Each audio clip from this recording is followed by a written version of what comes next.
नाज़रीन, अमेरिका ने B-2 bomber तैयारों से खौफनाक हमले किए हैं और ईरान ने कह दिया कि अब हम जवाब देंगे।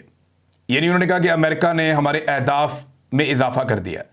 लेकिन एक बात हमें याद रखनी पड़ेगी, जो B-52 बमबार है ना, ये बहुत लंबी परवाज करता है।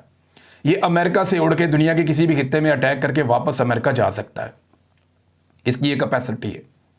ये दूसरे तैयारों की तरह नहीं है जिन्हें रास्ते में रुकना पड़ता है, रिफ्यूलिंग करनी पड़ती है। नहीं, ये बड़ा जदीद तरीन तैयारा है और ये दुनिया के सबसे खौफनाक बम मारता है, जो ज़ेरे ज़मीन बंकर्स को तबाह कर देते हैं और बहुत नीचे तक ज़मीन के अंदर गहराई में जाकर तबाही फैलाते हैं।